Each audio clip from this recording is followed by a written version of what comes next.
Pemirsa, Ketua Komisi 3 DPR RI Habibur Rahman meminta Polres Sukabumi teliti dalam mengusut kasus remaja yang diduga dianiaya ibu tirinya hingga meninggal dunia. Kasus tersebut resmi naik ke tahap penyidikan setelah ditemukan sejumlah alat bukti dugaan tindak pidana kekerasan terhadap korban.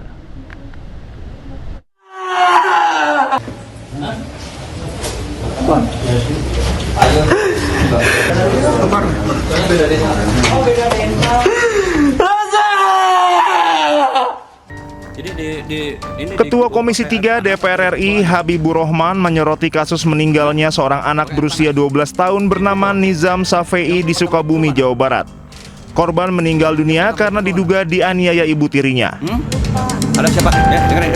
Ada siapa? Habibur Rahman meminta Polres Sukabumi teliti dalam mengusut kasus ini dan memastikan akan mengawal kasus ini hingga masuk persidangan. Komisi 3 DPR RI mengutuk keras kasus kekerasan yang mengakibatkan meninggalnya seorang anak bernama Nizam Safei usia 12 tahun.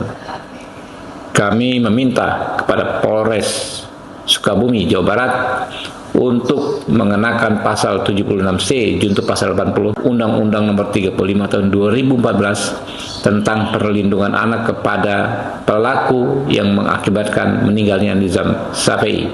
Ancaman hukumannya dalam pasal ini adalah 15 tahun penjara. Kami juga meminta kepada Polres selaku penyidik untuk memeriksa dengan teliti apakah perbuatan yang dilakukan terhadap adik Nizam ini berkelanjutan atau tidak. Kalau berkelanjutan, maka hal tersebut akan menjadi pemberat bagi si pelaku penganiayaan yang mengakibatkan meninggalnya Nizam Safei. Kami akan terus kawal kasus ini sampai ke persidangan agar almarhum dan keluarganya bisa mendapatkan keadilan. Sebelumnya, kasus ini resmi naik ke tahap penyidikan. Polres Sukabumi menemukan sejumlah alat bukti yang mengindikasikan adanya dugaan tindak pidana kekerasan terhadap korban. Kapolres Sukabumi AKBP Samian menyampaikan polisi mengedepankan metode scientific crime investigation dan melakukan collaborative investigation dengan berbagai pihak. Perkara sudah kita naikkan pada tingkat penyidikan karena kita sudah menemukan beberapa alat bukti yang tentunya bisa kita yakini ini ada peristiwa pidana. So dari PR kita sudah melakukan PAI, kemudian kita sudah naikkan sidik dan kita saat ini sedang mendalami dalam berita acara pemeriksaan yang tentunya kita tidak gegabah. Kita akan cek semua alibi. Sedangkan hasil dari otopsi sendiri kita masih menunggu dari ahli forensik yang tentunya nanti akan mendukung pembuktian kita. Terkait ibu tiri korban berinisial TR yang ramai diperbincangkan, Kapolres Sukabumi memastikan yang bersangkutan telah diperiksa. Polisi masih mengusut kasus ini. Belum ada tersangka yang ditetapkan. 16 saksi dan ahli pidana diperiksa dalam mengusut kasus tersebut. Dari Sukabumi, Jawa Barat, Budi Setiawan, iNews melaporkan. Sementara ayah korban serta kakek korban sangat menyesalkan perilaku pelaku terhadap korban. Selain itu, ayah korban menyebut ini merupakan penganiayaan kedua yang dilakukan pelaku terhadap korban. Sementara kakek korban menyebut akan terus mengawal kasus korban dan berharap pelaku mendapat hukuman setimpal. Berantem sama anak itu dan akhirnya yang disiksa itu anak saya. Disiksanya jauh, jadi anak saya dibawa dulu. Jadi jauh dari rumah, dibawa keluar rumah. Pas di Bojong itu kan ada makam, ada jalan ke sana, tidak ada pemukiman. Nah, disiksanya di situ anak saya. Dan setelah itu saya datang ke Polsek Jampang Kulon sambil anak saya dibawa. Waktu itu kaniknya masih Pariki ya. Pariki itu seorang kanik waktu itu melihat kondisi anak saya sampai nangis. Jadi badannya semua memar-memar biru-biru dan yang akhirnya tidak berlanjut itu. Sudah dilapor ke Polres, dilanjut ke PPA. Berarti ada saksi pada saat itu ya Pak ya? Sang ibu tiri penganiayaan Anda waktu tahun lalu? Ada saksinya itu anaknya itu, malah anaknya itu ikut mukul juga ke anak saya. Turut memukuli Ananda? Iya, jadi anak angkatnya dia itu ikut mukul anak saya juga.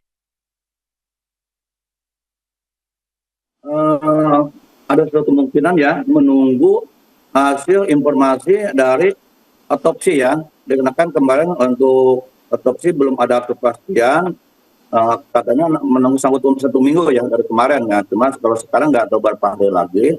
Mungkin sambil berjalan pemeriksaan yang lain-lain, saksi-saksi sambil menunggu yang informasi dari Jakarta itu. Sebelumnya seorang bocah 12 tahun kritis akibat luka bakar dan siraman air panas di sekujur tubuhnya. Korban akhirnya meninggal dunia setelah dirawat di rumah sakit selama 8 jam. Ini pakai air panas atau dipukul aja? Disebor. Ya? Pakai air panas. Dipukul. Yang pertama dipukul mana? Luka. Yang pertama dipukul mana? Ada siapa? Dengerin. Ada siapa di situ? Seorang bocah 12 tahun kritis dan harus dirawat di rumah sakit setelah dianiaya ibu tirinya. Sekujur tubuh korban dipenuhi dengan luka bakar dan luka bekas siraman air panas. Naas setelah dirawat selama 8 jam, korban akhirnya meninggal dunia. Panas ya. Ayah korban tak kuasa menahan tangis kehilangan anak pertamanya secara tragis.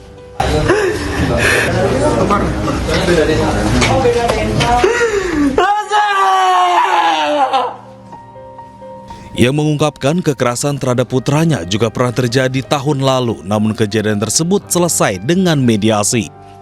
Terjadi ya? Dan sebelumnya juga dulu pernah terjadi penganiayaan. Saya laporkan ke Polres Pelabuhan Batu, ke PPA. Kemudian istri saya datang mohon sujud ke saya, dan akhirnya saya minta saran ke Pak Haji Isep, dan Pak Haji Isep tidak ada salahnya Jang memaafkan seseorang sepatu dia berubah untuk ke depan. Dibikinkan surat pernyataan, dibikinkan video pernyataan, dan sebetulnya laporannya itu pun belum dicabut sampai saat di Polres. Tahun berapa itu, Pak? Itu setahun yang lalu, kelas 6 SD, sekarang kelas 1. Hingga kini polisi telah memeriksa 16 saksi dan melakukan otopsi untuk mengetahui penyebab kematian korban. Dari Sukabumi, Jawa Barat, Budi Setiawan, iNews melaporkan. Dan pemirsa, untuk mengetahui informasi selengkapnya kami telah terhubung dengan psikolog forensik Reza Indragiri. Selamat sore Bung Reza, apa kabar? Selamat sore, Assalamualaikum. Kalau ditanya kabar saya, jelas sakit lah mendengar berita semacam ini, Mas. Iya, Anda melihat ini seperti apa? Karena sebelumnya dikatakan sudah pernah dianiaya namun berakhir dengan mediasi. Seingat saya beberapa bulan lalu juga secara beruntun sudah terjadi peristiwa penganiayaan atau kekerasan yang berakibat fatal yang dilakukan oleh orang tua tiri terhadap anak tirinya.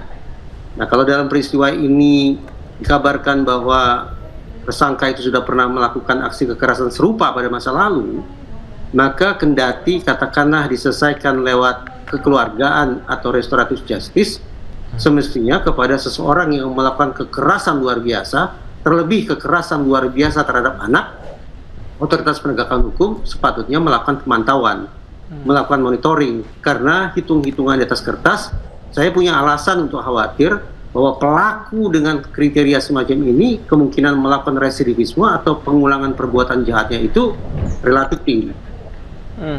Kemudian usia korban 12 tahun ini kan relatif bisa melakukan laporan entah kepada keluarganya yang lain dan lain sebagainya. Apa menurut Anda faktor yang mempengaruhi korban ini sehingga takut begitu untuk berbicara? Tadi saya simak pemberitaan bahwa ternyata korban ini dianiaya, dijahati bukan hanya oleh ibu tirinya, tapi juga oleh anak kandung atau anak angkat dari pihak ibu tiri tersebut, semacam itu. Jadi lebih dari satu orang pelakunya. Alhasil saya ingin mengatakan bahwa korban ini lagi-lagi memenuhi kriteria ideal bahwa anak-anak memang merupakan salah satu kelompok usia yang paling rentan mengalami viktimisasi, mengalami peristiwa kekerasan. Mulai dari kerentanan sifatnya fisik, relatif dia tidak sanggup melakukan perlawanan frontal terhadap pihak yang menyakitinya, apalagi kalau pihak yang menyakitinya lebih dari satu orang. Yang kedua, kerentanan atau kelemahan secara psikis. Relatif anak bisa diintimidasi, bisa diiming-imingi, bisa dieksploitasi segala macam oleh pihak yang menjahatinya. Sehingga anak praktis dalam kondisi tidak berdaya. Kalau berulang, terjadilah apa yang diistilahkan sebagai learned helplessness, ketidakberdayaan yang dipelajari karena berulang kali. Dan juga barangkali kelemahan secara sosial bahwa anak oleh sebagian pihak dianggap tidak serta-merta perkataannya itu valid.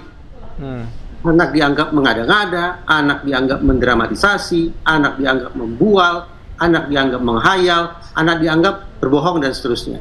Nah, kelemahan atau kerentanan sifatnya multidimensional semacam itu, yang sekali lagi menempatkan anak sebagai salah satu kelompok usia yang memang paling rentan untuk mengalami kejahatan. Tambah lagi, saya tidak tutup mata bahwa ada sekian banyak relasi orang tua dan anak tiri yang harmonis, keluarganya rukun. Tetapi penelitian juga yang menemukan sebuah kenyataan getir yang kemudian diberikan istilah sebagai efek Cinderella. Dari istilah ini, ilmuwan ingin mengatakan bahwa anak-anak yang dibesarkan oleh orang tua tiri memang memiliki resiko mengalami kekerasan lebih tinggi daripada anak-anak yang dibesarkan atau diasuh oleh orang tua kandungnya. Sekali lagi saya tidak ingin pukul rata, tapi hasil penelitian yang kemudian menghasilkan istilah efek Cinderella ini mewanti-wanti kita semua bahwa penanganan terhadap kasus-kasus serupa ini memang tidak bisa diperlakukan dengan standar yang biasa-biasa saja. Butuh penanganan yang ekstra. Oke, ini juga sudah terjadi berulang kali. Kemudian bagaimana pengawasan yang bisa dilakukan oleh penegak hukum, oleh ayahnya sendiri atau keluarganya yang lain yang mungkin sudah tahu informasi sebelumnya anak ini pernah disiksa, Mas Reza? Pertama, kita samakan persepsi dulu ya, bahwa kendati si ibu tiri ini pada peristiwa kejahatan sebelumnya tidak sampai ke pengadilan, apalagi tidak sampai dihukum penjara, namun karena dia sudah mengulangi perbuatan, maka sesungguhnya kepada yang bersangkutan ini sudah bisa diberikan julukan sebagai residivis. Residivis yang argonya dihitung berdasarkan pengulangan perbuatan, bukan pengulangan proses hukum, bukan pengulangan pemenjaraan, tapi pengulangan perbuatan. Terlepas apakah perbuatan itu dimintai pertanggungjawabannya atau tidak dalam sebuah mekanisme pidana. Jadi kita sepakati bahwa pelaku ini sesungguhnya sudah bisa disebut sebagai residivis. Nalar sederhana. Terhadap pelaku kejahatan kambuhan, otoritas penegakan hukum memang harus memberikan atensi ekstra. Apalagi ketika pelaku tidak mendapatkan intervensi lebih jauh yang ditujukan untuk menghentikan perbuatannya atau untuk menurunkan potensi kekerasannya. Ketika proses kekeluargaan dianggap menyelesaikan masalah, tapi pada saat yang sama tidak dilakukan intervensi apapun terhadap pelaku, baik intervensi hukum, intervensi psikologis, intervensi sosial, intervensi pengasuhan, dan seterusnya, maka sekali lagi saya tandaskan ulang, kita punya alasan untuk khawatir bahwa aksi residivisme itu tidak hanya akan berulang, tapi juga bereskalasi ke bobot yang semakin lama semakin berat, semakin tinggi. Dan terjadilah peristiwa yang secara menyedihkan sekaligus menakutkan menjadi topik perbincangan kita saat ini. Residivisme, perilaku jahatnya berulang dengan bobot yang semakin lama semakin parah, eskalasinya semakin tinggi. Kita hanya bisa kemudian tercenung, meneteskan air mata, menahan rasa amarah, menyimak pemberitaan bahwa ada seorang anak usia 12 tahun yang kemudian disakiti, bahkan mati di tangan ibu tirinya sendiri. Terakhir, Bung Reza, Anda melihat kasus ini tadi sempat dikatakan ada dugaan bahwa pelaku tidak hanya sendirian melakukan penganiayaan terhadap anak tirinya, namun juga dibantu oleh seseorang. Bagaimana kemudian ini bisa diungkap oleh kepolisian? Menurut saya kasus ini relatif sederhana ya. Hitam putihnya persoalan sudah sangat terang benderang. Tanpa ada, ya katakanlah pendampingan atau pengawalan dari Komisi 3 DPR RI juga, insya Allah kasus ini akan berjalan. Cukup dengan memanfaatkan pengawalan dari masyarakat luas.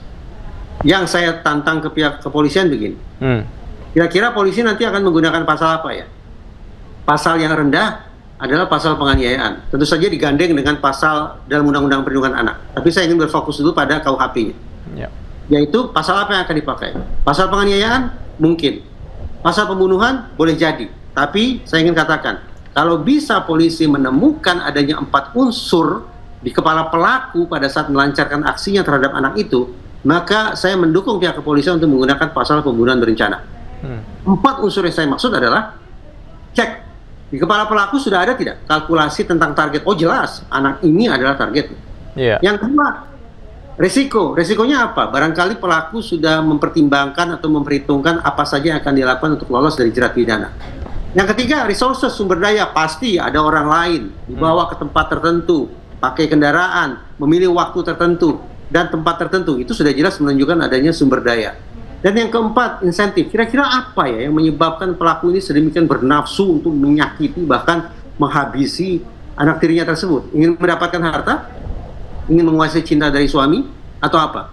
Kalau target, insentif, sumber daya, dan resiko dipastikan tersedia di kepala si pelaku, maka sekali lagi, kepolisian jangan ragu-ragu menggunakan pasal pembunuhan berencana terhadap pelaku.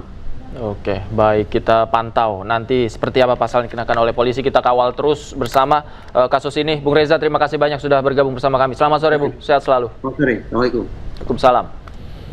Sementara itu, pemirsa, Komisi 3 DPR RI mendapatkan informasi tentang Fandi, anak buah kapal yang dituntut hukuman mati karena menyelundupkan sabu, bukan pelaku utama. Komisi 3 mengingatkan, hukuman mati yang diatur pada KUHP baru berbeda dengan KUHP yang lama.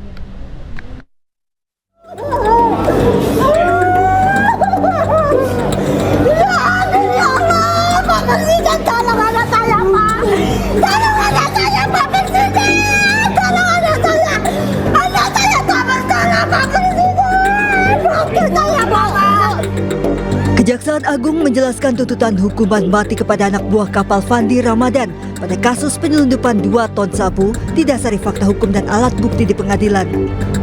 Salah satu pertimbangannya sebagai upaya melindungi masyarakat dari bahaya narkotika.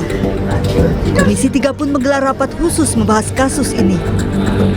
Dari informasi yang diterima Komisi 3, Fandi bukan pelaku utama dan tidak memiliki riwayat tindak pidana. Perkara yang sedang berjalan dinilai Komisi 3 perlu dilihat dengan pendekatan keadilan substantif, terlebih sudah ada KUHP baru. Dalam pasal 98 KUHP baru, hukuman mati bukan lagi menjadi pidana pokok, melainkan hukuman alternatif terakhir yang seharusnya diterapkan secara sangat ketat dan sangat selektif. Sebelumnya, Menteri Hak Asasi Manusia Natalius Pigai akan mengintervensi jalannya proses hukum. Kalau hak asasi manusia itu menentang hukuman mati, ya. Yang jelas kami menghormati hak hidup. Ya. Kita tidak intervensi proses hukum yang terjadi peradilan. Tapi sekarang undang-undang yang baru, undang-undang KUHP yang baru. Pengacara Hotman Paris pun turun langsung mendampingi keluarga Fandi meminta perhatian Presiden Prabowo. Presiden berjanji akan mencegah terjadinya miscarriage of justice. Itulah istilah dari Pak Prabowo, itulah miscarriage of justice. Artinya penyalahgunaan kewenangan untuk keadilan. Fandi Ramadan baru 3 hari kerja sebagai ABK dituntut hukuman mati dalam kasus penyelundupan sabu seberat 2 ton. Tim Liputan iNews melaporkan. Kembali di iNews Sore, pemirsa, ratusan warga dari 2 desa di Kabupaten Bekasi, Jawa Barat berunjuk rasa di depan kantor pengembang perumahan Villa Kencana Cikarang. Warga menuntut pengembang mengatasi banjir yang merendam ratusan rumah warga hingga menyebabkan kerugian.